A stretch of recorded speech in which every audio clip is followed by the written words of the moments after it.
Community Online Experience kita hari ini. Saya mengucapkan terima kasih dan apresiasi untuk Bapak, Ibu, dan teman-teman semua, baik yang Kristen maupun yang bukan Kristen, yang sedang menyaksikan tayangan kami. Dan juga teman-teman dari Gracia Community Jakarta dan The City Life Jakarta, saya ucapkan selamat bergabung dengan kami. Semoga tayangan kami dapat menjadi berkat untuk kita semua.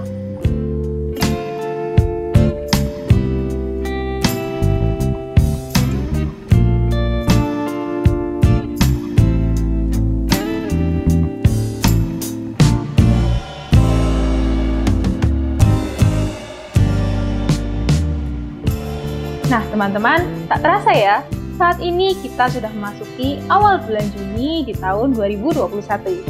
Tentunya, sudah banyak hal yang telah kita lewati dan telah kita perjuangkan. Dan mungkin banyak di antara teman-teman semua yang sedang menuju ke tujuan untuk meraih hal yang kalian inginkan. Di sisi lain, mungkin ada dari teman-teman semua yang mulai merasa jenuh, bosan, atau mungkin merasa biasa saja karena masih adanya pandemi sampai saat ini. Sehingga tanpa disadari, omongan yang sering keluar dari mulut kita adalah omongan yang positif karena rasa semangat dan optimis, tapi bisa juga adalah omongan yang negatif karena rasa jenuh dan pesimis. Cuman omongan aja. Itu adalah tema khotbah kita hari ini. Pasti teman-teman penasaran kan? Kita akan saksikan selengkapnya karena khotbah kita hari ini akan dibawakan oleh Pastor Ezra Sutopo. Beliau adalah pastor dari Alpha Omega Church di Surabaya. Namun sebelumnya, kita akan menyaksikan Galih dan Eman beserta dengan GCC Band Purwokerto yang akan menyanyikan sebuah lagu berjudul Immanuel. Jadi, jangan kemana-mana ya teman-teman. Tetap stay di channel ini. Selamat menyaksikan. Tuhan Yesus memberkati.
Immanuel, Immanuel, Engkau besertaku. Immanuel, Immanuel, Engkau Allah besertaku.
Halo semuanya, senang sekali bisa berjumpa dengan Anda semua di kesempatan ini. Saya selalu senang untuk bisa berada dalam keluarga GCC, Gracia Community Church. Dan saya yakin, saya percaya komunitas ini adalah komunitas yang sangat luar biasa, seru sekali. Saya nggak lupa mengucapkan thank you sebanyak-banyaknya buat Pastor Jason yang sudah memberikan kesempatan, dan juga tante saya yang sangat luar biasa, Pastor Lois Sutopo. Saya tahu Anda semua adalah orang-orang yang sangat berbahagia sekali dan sangat beruntung sekali. Anda bisa punya mereka sebagai leader Anda, dan saya yakin, saya percaya apa yang mereka lakukan terus memberikan dampak dan terus menolong kehidupan kita semua untuk melihat ada Tuhan yang mengasihi kita semua. So, hari ini tanpa panjang lebar saya ingin mengajak kita lihat pesan Tuhan sama-sama yang mungkin bukan pesan yang terlalu heboh. Saya beri judul cuman omongan aja, oke? Cuman omongan saja. Kalau Anda nonton di online, saya nggak tahu kalau Anda bisa nulis di chat grup, boleh tulis dong judulnya sama-sama, cuman omongan saja, oke? Dan sebagian dari Anda mungkin Anda juga berpikir bahwa pesan ini cuman omongan saja. Tapi saya kepingin ajak kita ngeliat bersama-sama dalam season COVID-19 ini, coronavirus, semua orang harus di rumah. Pesan apa yang saya renungkan yang bisa menolong kita semua? Ada satu hal yang selalu kita lihat ketika dalam season COVID-19 ini adalah yang kita selalu lihat adalah keluarga kita. Dan gak jarang kita bisa jadi bosan, gak jarang kita bisa jadi sembarangan terhadap keluarga kita, gak jarang kita bisa gak berjaga lagi terhadap keluarga kita. Dan salah satu hal yang orang sering lakukan, baik tua maupun muda, pria ataupun wanita, udah menikah ataupun belum menikah, Anda jadi orang tua atau Anda jadi anak-anak dalam keluarga, satu hal apa yang semua orang sering lakukan dalam keluarga, yang saya nemukan adalah gini, satu hal yang sering orang lakukan dalam keluarga, tua muda pria wanita, adalah ini: kita suka mengeluarkan kata-kata. Kita pasti mengeluarkan kata-kata, dan seringkali kalau kita tidak pikirkan dengan baik, kita perlu berhati-hati bahwa gini, kata-kata kita itu bisa sembarangan. Dan tahukah Anda bahwa kenyataannya kata-kata kita mungkin tidak langsung merubah kondisi hidup anggota keluarga kita. Tapi tahukah Anda bahwa kata-kata kita itu dapat merubah cara pandang, situasi hati orang di sekitar kita, khususnya adalah anggota keluarga kita. Dan seringkali karena kita udah dekat, karena kita udah sering ketemu bareng, kita nggak menjaga kata-kata kita terhadap anggota keluarga kita. Padahal apa yang kita katakan kepada anggota keluarga kita, apa yang kita ceritakan, itu sangat mempengaruhi beberapa hal. Yaitu mempengaruhi masa depan, mempengaruhi hubungan satu sama lain, mempengaruhi suasana keluarga, bisa berubah banget. Bener gak? Coba Anda renungkan. Kata-kata kita itu mempengaruhi masa depan, mempengaruhi satu sama lain, mempengaruhi suasana. Nah, seringkali kita ngobrol dengan keluarga bisa gak jaga lagi, apalagi karena ketemu terus. Kan udah keluarga, ngomongnya lebih gak sungkan. Tapi tahukah saudara bahwa kata-kata kita itu punya dampak. Antara dampaknya gini, antara membangun atau menghancurkan, mendekatkan atau menjauhkan, menguatkan atau melemahkan, menolong atau merusak, dan listnya terus berlanjut. Dan gak jarang kita berpikir, aku kan cuma ngomong gitu aja tersinggung. Kita meremehkan kata-kata kita, tapi kita gak sadar bahwa apa yang kita katakan itu mempengaruhi anggota keluarga kita. Nah, hari ini biasanya kita di AOC atau mungkin juga di GCC, Anda juga selalu punya apa yang jadi tagline buat Anda semua. Tapi hari ini saya ingin ajak saudara lihat, saya gak punya tagline buat saudara. Kalau Anda dari awal sampai akhir Anda gak paham apa yang saya bicarain, saya kepingin ajak saudara ingat satu ayat ini aja sih. Saya gak punya tagline, tapi saya punya satu ayat ini buat Anda. Dalam Amsal 18 ayat yang ke-21. Amsal 18 ayat yang ke-21. Oke?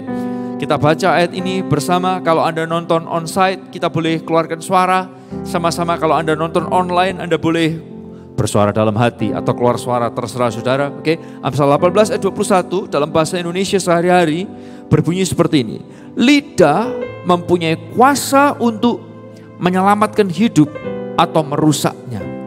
Orang harus menanggung akibat ucapannya. Sekali lagi, lidah mempunyai kuasa untuk menyelamatkan hidup atau merusaknya. Orang harus menanggung akibat ucapannya. Jadi tahukah saudara bahwa kata-kata Anda itu punya dampak yang gede. Kata-kata kita punya dampak untuk menyelamatkan atau merusak. Menyelamatkan keluarga atau merusak keluarga.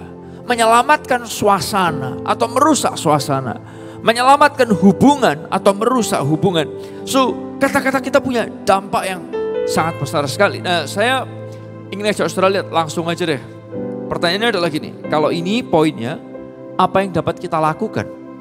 Apa yang dapat kita katakan, perkatakan dalam keluarga kita? Wow, biasanya kalau udah pertanyaannya apa yang dapat kita lakukan, seringkali bukankah ini udah mau bubar ya? Tapi saya ingin ajak saudara lihat bersama-sama. Anda bisa tahan sebentar. Yang pertama-tama adalah gini saudara, apa yang dapat kita perkatakan dalam keluarga kita? Kan luas banget Ezra.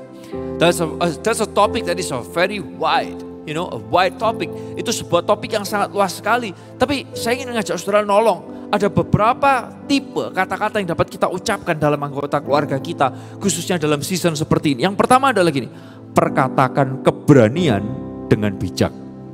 Perkatakan keberanian dengan bijak. Buat Anda yang nonton online bisa tulis keberanian. Oke, sama-sama yuk, keberanian. Oke. Nah, tahukah saudara kenapa kita perlu memperkatakan keberanian dengan bijak? Baik Anda adalah anak atau Anda orang tua, terhadap pasangan, terhadap anak atau terhadap orang tua, kita perlu mendorong dan perlu kasih keberanian satu sama lain. Tahukah Anda kalau Anda adalah orang tua, tahukah Anda bahwa gini, anak kalau ditakut-takutin terus, dia lama-lama jadi anak yang penakut. Demikian juga terhadap orang tua yang ditakut-takutin terus, dia gak akan ngapa-ngapain dalam hidupnya, di usia lanjutnya sekalipun. Akhirnya dia cepat pikun, gampang sakit, karena apa? Imunnya gak kuat, Karena jangan loh nanti. Nah saya kepingin ajak saudara lihat bersama-sama, saya bertumbuh di keluarga yang saya tahu kalau ini dibahas di gereja seringkali kayak sebagian orang mungkin seperti itu. Tapi saya tahu kalau GCC adalah gereja yang sangat keren sekali. Anda membahas hal-hal yang luar biasa. Saya bertumbuh di dalam keluarga yang papa saya juga adalah orang yang nge-push kita anak-anaknya untuk punya SIM sebelum waktunya. Kalau orang biasanya punya SIM umur 17 tahun, papa saya dorong saya untuk bisa punya SIM umur 13 tahun. Dan bukan hanya itu saja. Karena saya lihat papa saya dari zaman waktu saya masih SD. Dia ngajak saya naik mobilnya dia di waktu itu. Dan waktu itu dia punya mobilnya bisa jalan 200 lebih di tahun itu Bapak Ibu Saudara waktu saya masih SD. Dan dia happy banget, dia nunjukin dan kebetulan saya mendapatkan foto, dashboard mobil papa saya, kira-kira gambarannya seperti ini, saudara. This is the speedometer itu sudah exactly speedometer yang seperti itu, saudara. Dan ketika dia bisa ngebut jalan di atas 200, dia happy banget. Tapi gini, dia juga ngajarin saya, ceritain saya, tapi kalau ngebut ini punya keberanian dengan bijak. Bukan berarti ngebut sembarangan, nabrak orang, hajar. Itu bukan keberanian dengan bijak. Tapi gini, dia ngajarin kalau ngebut harus cari jalan yang kosong, jalan yang lurus. Kamu harus kenal sama jalanannya. Dan Bapak Ibu sering kasih Tuhan. Dan suatu ketika saya dapat kesempatan untuk mengendarai sebuah mobil. Dan kemudian saya coba, kita pertama jalan 200, lalu kita push 200 lebih. Dan kemudian saya pikir ini coba rasanya speedometernya bisa dicoba dimentokin, Dan kita coba jalan 260 km per jam. Bapak Ibu sering kasih Tuhan. Ini semua terjadi karena ada ini saudara, kata-kata keberanian dengan bijak yang dibangun dalam keluarga. Nah di masa pandemi ini, tahun 2020 kemarin ketika pandemi ini baru mulai, saya menemukan sebuah hobi saudara yang saya coba lakukan beberapa kali. Dan ini sesuatu yang menarik sekali. Saya belajar mencoba di usia saya yang saya belum tua, tapi anak saya udah mulai remaja dan saya seharusnya mulai memikirkan tentang keselamatan keluarga saya. Tapi saya mulai belajar dan saya mencoba karena saya mulai suka main motor yang sisinya mungkin ada gede sedikit. Lalu kemudian saya mulai mencoba diajak oleh seorang kawan untuk belajar yang namanya knee down cornering, Kalau Anda nggak tahu bahasa term yang propernya itu adalah ini, nikung yang sampai lututnya kena. Oleh karena itu celana saya sobek semua karena saya banyak berlutut berdoa dan karena saya banyak belajar naik sepeda motor. Mungkin gitu saudara. Nah, tapi ketika saya mencoba ini, saya coba satu kali begitu saya bisa, saya happy banget. Dan kemudian saya ajak papa saya, "Pak, ayo kita ikut bareng-bareng pergi ke sirkuit. Karena aku barusan aja mencoba ini. Aku nyoba knee down Pak dan berhasil dan lain sebagainya." Wah, mungkin sebagian orang tua yang lain akan berkata, "Wah, itu kamu pasti dimarahin." Dan sebagian orang-orang yang lain tanya sama saya, "Papamu tahu gak sih kamu main kayak gitu? Kamu bisa dimarahin." No, saya gak sembunyi-sembunyi, justru saya ajak dia. Nah, waktu dia datang, dia lihat. Saya pikir, wah, kata-katanya bisa, "Jangan main gak karu-karuan." Mungkin gitu saudara. Tapi ini justru yang dia katakan, "Kamu kalau nikung, suara motornya kurang melengking, kurang kenceng, wow." Saya pikir, wow. Justru dia makin encourage saya. Tapi dia juga menjelaskan, harus dengan bijak. Dengan peralatan yang proper, di tempat yang aman. Saya nggak mungkin ngelakuin ini di tengah-tengah jalan raya yang saya tidak kenal. Di mana ada kendaraan-kendaraan lain dan sangat membahayakan. Kita sewa sirkuit yang kita kosongkan. Kita main hanya dengan beberapa kawan, kita jaga jarak. Nah, tapi melakukan ini, itu membuat kita punya ini saudara, keberanian. Nah, ini terhadap orang tua terhadap anak. Nah, demikian juga dengan saya terhadap papa saya. Hari-hari ini, papa saya juga punya mencoba hobi baru, namanya adalah naik sepeda. Nah, di usia yang 69 tahun, dia naik sepeda dengan semangatnya. Setiap kali dia naik sepeda, mungkin dia nggak kenceng-kenceng banget, dia nggak hebat-hebat banget. Tapi untuk usianya dia menurut saya cukup lumayan, dia punya semangat. Dia selalu mencoba untuk menggapai 50 kilo ketika bersepeda. Sempat mencoba dari Surabaya pergi naik ke Lawang. Dan saya rasa buat orang seperti dia itu adalah sesuatu yang keberanian banget. Orang lain yang lihat ngomong kepada saya, Ezra, kamu anaknya gimana sih? Papanya sepedaan seperti itu kok kamu biarin. Kalau kecelakaan gimana? Yang mati jantungan juga banyak. Yang kena apa gini juga banyak. Yang blablabla. Banyak orang yang membicarakan ketakutan demi ketakutan. Tapi ini yang saya lihat, saudara. Saya tidak boleh juga membangun budaya ketakutan di dalam keluarga ini. Justru perlu ada budaya keberanian dengan bijak.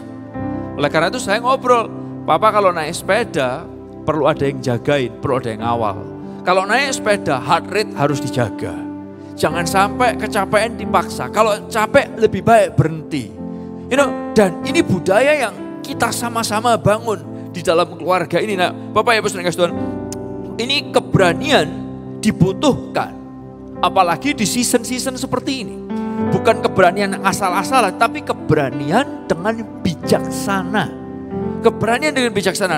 Anda mungkin bertanya, Ezra, oke, cerita kayak gini nih, base Alkitabnya apa? Gak ada base Alkitab. Oke, saya ceritain kepada Anda semua bahwa gini, waktu Yesus mau mulai pelayanannya, mujizat pertama yang dia lakukan adalah ini, merubahkan air jadi anggur. Tapi yang menarik adalah bukan air itu jadi anggur. Yang menarik yang saya perhatikan adalah cerita di belakangnya. Waktu anggurnya habis dan Maria ibunya Yesus berkata, Tuhan lu gini aja lu siapin, oke, air di gentong yang banyak, lu siapin, bawain kepada Yesus. Dan saudara tahu kan saudara, yang Yesus katakan adalah gini, no, ini bukan waktuku belum datang, waktunya belum tiba. Yesus merasa belum waktuku untuk buat mujizat. Belum waktuku buat ngelakuin ini. Seperti tadi yang saya ceritakan, kenapa saya ceritakan. Mungkin juga Pastor Jason juga punya SIM usia 12 tahun. Kalau nggak salah 9 tahun mungkin sudah punya SIM mungkin dia. Dan apakah ini sesuatu yang biblical? Ternyata iya loh saudara. Yesus mengatakan belum waktuku melakukan mujizat. Tapi mamanya encourage the situation supaya dia punya keberanian untuk melakukan hal ini. Menarik saudara. Nah Bapak Ibu Saudara, saya kepingin ajak saudara lihat bersama-sama. Oleh karena itu, ini yang perlu kita lakukan. Dalam situasi seperti ini, kita perlu membangun budaya keluarga dan memperkatakan kata-kata keberanian dengan bijak. Karena ada seorang penulis yang mengatakan kata-kata ini sesuatu yang sangat luar biasa sekali. Boldness is something that you cannot take away from the prophets and geniuses. Keberanian adalah sesuatu yang kamu gak bisa ambil dari nabi-nabi dan orang-orang jenius. Oleh karena itu saya ingin ajak saudara lihat bersama-sama. Tahukah saudara dalam situasi COVID ini, banyak orang, banyak keluarga jadi penakut. Jadi penakut. Bukan berarti kita gak boleh menjaga diri. Kita harus sangat menjaga diri dengan baik. Harus. Tapi kita harus berhati-hati. Jangan sampai menjaga diri ini membuat kita jadi penakut, bahkan jadi pemalas. Bisa diikutin saudara-saudara? Karena COVID ini kita bisa jadikan tameng, COVID ini kita bisa jadikan topeng, yang akhirnya membuat kita malas ngapa-ngapain. Malas mencoba hal baru. Malas mencoba strategi yang baru. Malas exploring. Padahal di situasi COVID ini yang saya perhatikan, bukan bisnis jadi susah. Semuanya berubah. Dan kalau kita tidak mengikuti perubahan, kita akan ketinggalan. Nah Bapak Ibu Saudara Kristen, oleh karena itu, ini yang pertama dan firman Tuhan juga jelasin dalam Amsal 26 ayat yang ke-13. Si pemalas suka tinggal di rumah. Ia berkata, ada singa di luar, aku bisa diterkam di tengah jalan. Kalau seandainya terjemahan ini kita terjemahkan dalam terjemahan COVID masa kini, ayatnya mungkin akan berbunyi seperti ini. Si pemalas suka tinggal di rumah, ia berkata ada COVID di luar. Benar gak sih? Ada COVID di luar. Hey, it might sound funny, but it sounds serious. Dan ini yang terjadi dalam budaya kita. Banyak orang akhirnya karena dengan alasan menjaga diri, mereka akhirnya jadi malas dalam banyak hal. Jadi penakut dalam banyak hal. Oleh karena itu ini yang pertama yang dapat Anda perkatakan adalah perkataan keberanian. Kalau Anda berpikir, Ezra kamu ini bicara poinnya dari mana? Oh, tunggu dulu sampai akhir. Saya percaya saudara akan lihat sesuatu yang baik. Nah yang kedua, kalau enggak, it's okay, forget it. Yang kedua adalah, apa yang dapat kita perkatakan dalam keluarga? Yang kedua adalah ini, perkatakan kasih. Oke, perkatakan kasih. Kalau tadi yang pertama, keberanian dengan bijak. Yang kedua adalah kasih. Anda boleh tulis di chat grup ataupun dimanapun Anda ada di online, katakan kasih. Nah, kasih itu sesuatu bisa jadi yang sangat casual dalam keluarga. Kakak sama adik, orang tua sama anak, anak sama orang tua, suami istri. Kita ngomong I love you, aduh itu udah kayak alergi banget. Gak usah I love you, lu mesti udah tahu. Gak usah gua ngomongin, lu mesti gak tahu. Kalau gak tahu, taulah. Baca tuh janji nikah. Oke, lihat videonya, cukup. Tapi tahukah saudara bahwa kata-kata kasih itu sesuatu yang sangat penting dalam keluarga. Dan apalagi dalam situasi di mana mungkin kita sering kumpul bareng sama keluarga. Kita gak pernah lagi mengatakan I care about you, I love you or whatever. Aku sayang loh sama kamu, aku peduli banget sama kamu, aku memperhatikan kamu. Kata-kata kasih itu seringkali udah gak muncul lagi. Terhadap orang tua, terhadap anak, terhadap kakak, terhadap adik, terhadap pasangan. Karena terlalu casual. Tapi saya kepingin ajak saudara bersama-sama. Kalau anggota keluarga kita kurang merasakan kasih sayang di dalam keluarga. Dengarkan saya baik-baik. Jangan kaget kalau mereka menemukan kasih sayang di luar sana. Kalau dalam keluarga kita gak memberikan kata-kata kasih yang baik, jangan kaget, entah kalau pasangan kita, entah kalau mungkin anak-anak kita, menemukan kasih sayang di luar sana. Ya, saya tahu sebagian waktunya buat anak-anak saudara untuk mulai punya pacar dan mulai menikah. Tapi sebagian yang lain, perlu merasakan kasih di dalam keluarga. Dan karena kata-kata kasih ini jarang kita keluarkan, gampang jatuh cinta. Itu jadi masalahnya. Why?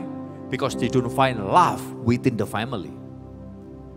Nah, Bapak Ibu saudara yang dikasih Tuhan, saya kepingin ajak saudara lihat bersama-sama. Dan kasih dan cinta ini yang membuat hubungan itu jadi kuat. Bisa bayangin gak sih? Anda yang sudah menikah, Anda tuh menikah dengan siapa? Sebelum dia jadi suami atau istri Anda, coba bayangin, waktu sebelum pacaran, orang itu tuh siapa? Siapa dia? Keluarga bukan, saudara juga enggak. Kok berani mengeluarkan kata-kata, aku berjanji mengasihi dalam sehat maupun sakit, dalam kaya maupun miskin, dan hanya maut yang dapat memisahkan kita berdua. Loh, siapa orang itu? Kenapa Anda mau mengeluarkan kata-kata itu? Kenapa you want to live together with her or with him? Why? Karena ini saudara, karena ada kasih sayang. Dan kasih sayang ini yang membuat hubungan orang jadi gak kenal, bisa jadi mau hidup sehidup semati. Bisa bayangin gak sih? Tapi ketika keluarga itu berjalan, seringkali keluarga bisa jadi sesuatu, kasih ini bisa jadi sesuatu yang casual banget. Apalagi ketika sering kumpul, mungkin kata-kata kasih itu jarang muncul. Nah, oleh karena itu saudara perlu perhatikan baik-baik. Dan menariknya gini, kalau kita lagi marah, kita ucapkan marah kita. Kita ungkapkan marah kita. Tapi kalau kita lagi sayang, kita gak berani ngomong. Apalagi kita hidup di budaya Indonesia, sungkan. Betul? Benar gak? Kalau marah kita ngomong, loh aku kan lagi emosi, aku harus bicara. Tapi kalau waktu kita lagi sayang, kita gak bicarain. Bukankah ini budaya yang sangat bahaya banget? Sekali lagi, don't be surprised kalau mereka menemukan kasih sayang di luar sana. Karena di dalam keluarga, kata-kata kasih sayang itu gak cukup dilontarkan dalam anggota keluarga kita. Dan ini sesuatu yang bahaya banget. Ketika kita jengkel, kita ucapkan. Tapi ketika kita mengasihi, kita gak ucapkan. Sekali lagi saudara perlu ingat, Amsal 18 ayat 21. Lidah punya kuasa untuk menyelamatkan hidup atau merusaknya. Orang harus menanggung akibatnya. Tuhan juga suka ngomong ini sama kita. Oleh karena itu salah satu ayat yang sangat terkenal adalah ini. For God so love the world. Tuhan sayang banget sama kita. Bapak Ibu sering kasih Tuhan. Nah yang ketiga, apa yang dapat kita perkatakan dalam keluarga? Oke, kalau Anda berpikir, oh Esra ini cuma kasih topik tentang bagaimana kata-kata sukses dalam membangun keluarga yang sukses. Wait sampai akhir bagian ibadah pesan ini. Yang ketiga adalah ini, kata-kata pengharapan yang menyegarkan. Kalau yang pertama adalah kata-kata keberanian dengan bijak. Yang kedua adalah kata-kata kasih. Yang ketiga adalah kata-kata pengharapan yang menyegarkan. Kenapa? Karena gini saudara, tahukah saudara kadang anggota keluarga kita bisa pulang capek ke rumah dengan semua problema dan pergumulannya. Entah di pekerjaan, entah di sekolah, entah dengan kawan-kawannya. Dan mereka pulang dengan kondisi yang lelah. Dan ketika mereka lelah, mereka bercerita. Kadang kata-kata kita tuh gak ngasih pengharapan. Kata-kata kita makin menjebloskan, makin membuat capek, membuat lelah. Dan ini gak baik. Kita perlu punya kata-kata yang memberikan pengharapan. Sehingga ketika anggota keluarga kita cerita masalah, mereka senang karena apa? Mereka menemukan kekuatan yang baru karena anggota keluarga yang saling menguatkan. Pengharapan. Nah, Bapak Ibu sekali lagi, jangan biarkan anggota keluarga kita ini saling menghancurkan. Kita perlu bisa saling kasih kekuatan. Karena sekali lagi Amsal 18 ayat 21 berkata, lidah mempunyai kuasa untuk menyelamatkan atau merusaknya. Nah yang keempat, perkataan apa? Yang keempat adalah ini saudara, perkatakan keyakinan yang menyelamatkan. Keyakinan yang menyelamatkan. Oke. Nah saya kepingin ajak saudara lihat bersama-sama bahwa Anda boleh tulis itu di chat grup dimanapun, keyakinan yang menyelamatkan. Saya kepingin ajak saudara lihat bersama-sama. Dalam hidup ini ada prinsip-prinsip yang menguatkan hidup kita masing-masing pribadi. Ada prinsip-prinsip yang menguatkan hidup kita. Buat saya, prinsip hidup saya adalah gini. Saya tahu Tuhan mengasihi saya meskipun dengan semua kelemahan saya. Dan itu selalu menguatkan saya. Ketika saya punya kelemahan, ketika saya berada dalam kondisi yang tidak baik, ketika saya membutuhkan Tuhan, saya bisa berharap kepada Tuhan bukan karena saya baik. Saya berharap Tuhan karena gini, Tuhan mengasihi orang yang seperti saya, yang gak baik sekalipun. Dan ini adalah prinsip. Tapi dengarkan saya, terlalu egois. Kalau saya punya prinsip yang menguatkan ini, dan saya tidak membagikannya kepada anggota keluarga saya. Terlalu egois kalau saya punya itu sendiri buat saya, tapi saya nggak membagikan itu kepada pasangan saya. Sehingga ketika dia down, dia nggak tahu ada Tuhan yang mengasihi dia. Terlalu egois kalau saya cuma punya itu buat saya, sedangkan anak-anak saya nggak tahu. Sehingga ketika mereka down, mereka nggak punya kata-kata yang menguatkan mereka. Saya bersyukur prinsip dalam hidup saya tahu bahwa adalah ini saudara, keyakinan yang menyelamatkan saya adalah gini. Kalau saya mati, neraka bukan bagian saya, tapi sorga bagian saya. Karena saya punya Tuhan yang mengampuni semua dosa saya. Tapi terlalu egois kalau itu saya punya sendirian. Sedangkan pasangan saya, anak-anak saya, orang tua saya, mertua saya gak punya hal itu, terlalu egois. Oleh karena itu di dalam keluarga kita perlu memperkatakan keyakinan yang menyelamatkan mereka. Yang nyelamatin mereka. Terlalu egois kalau kita punya sendiri. Terlalu egois kalau saya punya pengharapan bahwa gini, apapun pergumulan yang aku sedang hadapi, Tuhan yang besar itu berjalan bersama dengan aku. Dia sanggup melakukan perkara yang jauh lebih besar daripada semua pergumulanku. Terlalu egois kalau saya punya itu sendiri, tapi pasangan saya ketika mereka ngadepin pergumulan, anak-anak saya ngadepin pergumulan, mereka gak punya kata-kata itu. Terlalu egois. Oleh karena itu ini, dalam keluarga kita perlu memperkatakan keyakinan yang menyelamatkan. Dan ini perlu dibicarakan di tengah-tengah keluarga. Nah, pertanyaannya adalah 4 hal ini. Ini perkataan yang dapat Anda katakan dalam keluarga saudara. Keberanian dengan bijak, kasih, pengharapan, dan keyakinan yang menyelamatkan. Oh, oke, Esra. Thank you, that's cool. Wow, apakah ini, lu dapat dari mana sih poin ini? Apakah ini 4 kata sukses buat keluarga harmonis? No. Lalu kamu dapat dari mana dong 4 hal ini? Oh, ini cuman khotbah yang pilih poin-poin bagus-bagus saja, 4 poin ini bagus. Atau apakah kamu cuma berbicara seperti motivational speaker? 4 kunci sukses keluarga? No. Lalu apakah mereka ini 4 kata-kata ini sangat penting sekali? Yes. Dari mana? Saya ambil ini dari ayat firman Tuhan. Suatu ketika Paulus lagi bicara soal mengasihi. Oke, dan judul dari Fatsal ini dia bilang, dia bicara panjang lebar soal mengasihi. Lalu dia tutup ayat terakhirnya. Dari setelah dia ngomong panjang lebar soal mengasihi, yaitu dia tutup dengan kata-kata ini. Dan saya kepingin membaca bagian ini. Inilah dari mana saya ambil 4 hal ini. Dari 1 Korintus pasal yang ke-13, ayat yang ke-13. Ayatnya berbunyi seperti ini. Sebuah ayat yang very famous. Demikianlah tinggal ketiga hal ini. Yaitu iman, pengharapan, dan kasih. Iman, pengharapan, dan kasih. Inilah kenapa kita bahas perkataan 4 hal itu tadi. Keberanian dan keyakinan bicara soal iman. Orang punya iman, orang punya keberanian, dan punya keyakinan.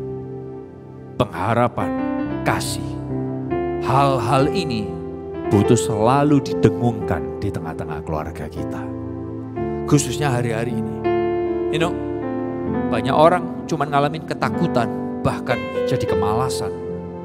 Tapi saya ingin izinkan berkata kepada saudara, kalau Anda punya iman, Anda punya keberanian yang bijak, Anda juga memperkatakan keyakinan yang menyelamatkan. Perkatakan pengharapan dan perkatakan kasih. Hari-hari ini ketika kita terus di rumah mungkin, kumpul bareng sama keluarga kita, atau mungkin juga jarak jauh dengan keluarga kita dan kita sering kontak. Apa yang dapat kita lakukan di hari-hari ini? Perkatakan keberanian dengan bijak, perkatakan pengharapan, perkatakan kasih, perkatakan keyakinan yang menyelamatkan. Justru inilah momennya, inilah waktunya.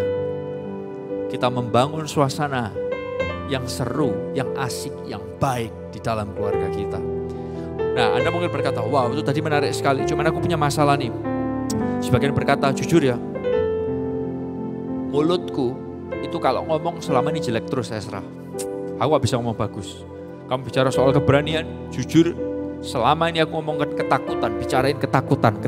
Awas, jangan nanti, awas, jangan nanti.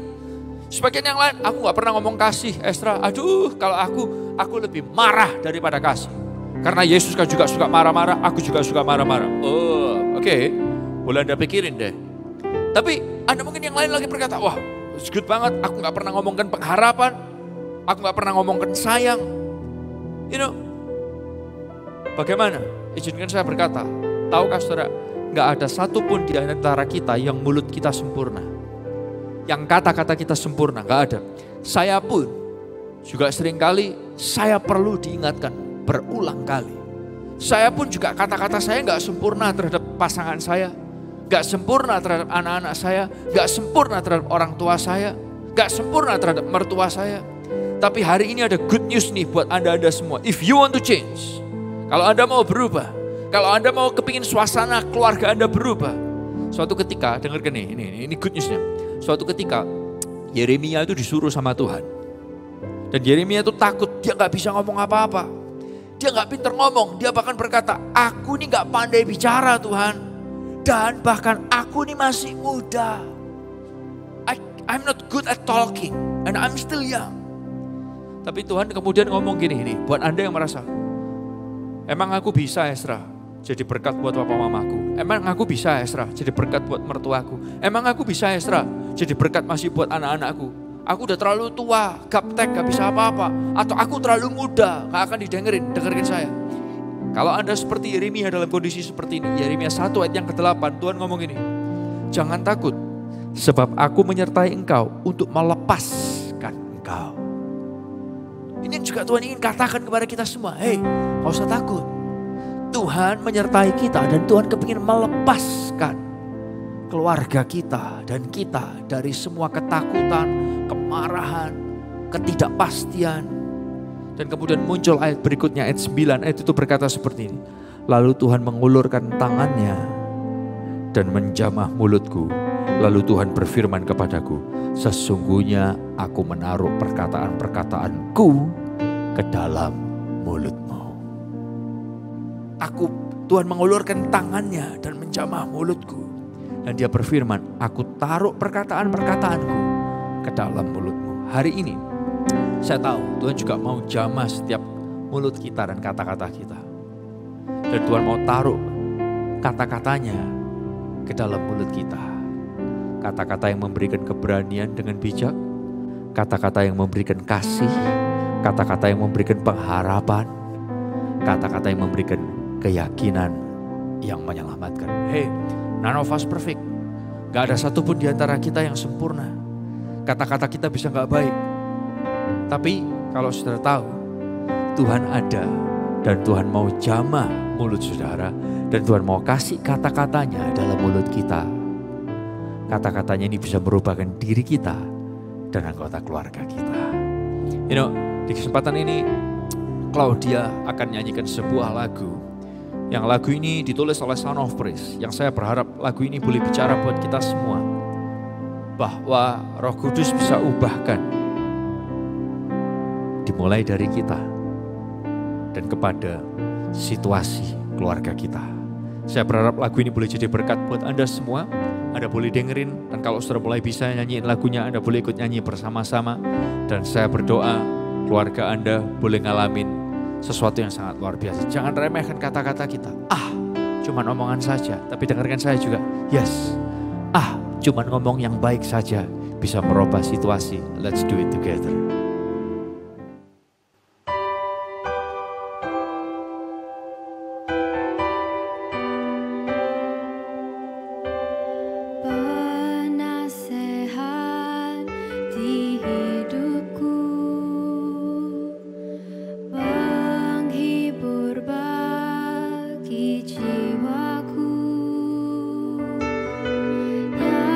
Roh Kudus penolong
Tuhan, kami bersyukur buat pesan-Mu buat kami semua.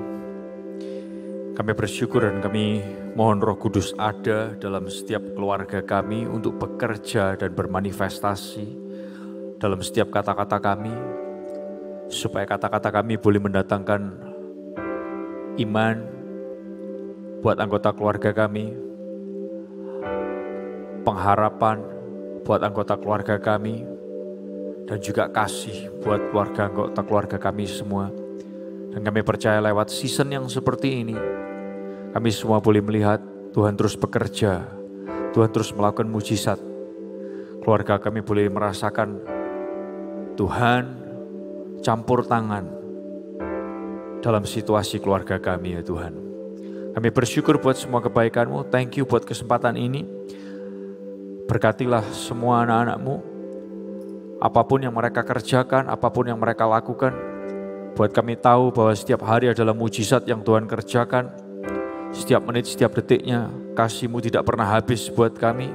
Buat kami makin juga mengasihi Tuhan, dan makin mengasihi sesama. Apapun yang diperbuat tangan anak-Mu, Engkau buat berhasil. Di dalam nama Tuhan Yesus, semua yang percaya dan diberkati bersama berkata, amin.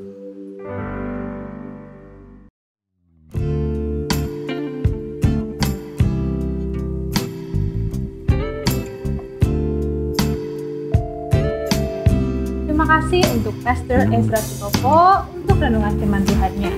Dan tadi sudah ditutup juga dengan pujian yang menguatkan yang dibawakan oleh Claudia Sutopo. Tentunya sangat memberkati kita semua. Semoga renungan firman Tuhan yang telah disampaikan dapat memotivasi dan mengubah hidup kita menjadi lebih baik lagi. Serta apresiasi yang luar biasa untuk tim GCC Purwokerto yang ramah namun tetap gahar dalam pelayanan di ibadah online kita hari ini. Kami juga mengucapkan terima kasih untuk Bapak, Ibu, dan Saudara semua yang telah dengan setia memberikan persembahan. Kiranya Tuhan memberikan kemudahan dan keberuntungan untuk kita semua dalam menjalankan usaha serta pekerjaan yang kita lakukan. Selanjutnya, bagi Bapak, Ibu, Saudara yang rindu untuk memberikan persembahan, bisa langsung mentransfer melalui nomor rekening yang telah tertera di layar, atau Bapak Ibu Saudara bisa langsung ke kotak persembahan yang telah tersedia di gereja. Teman-teman, jangan kendor dan tetap patuhi protokol kesehatan yang ada dengan kita memakai masker saat harus berada di luar rumah, mencuci tangan dengan sabun, dan menghindari kerumunan. Sayangi diri Anda, keluarga Anda, dan teman-teman Anda. Saya Rahel, sampai jumpa dalam online experience kita Jumat depan. Tuhan Yesus memberkati.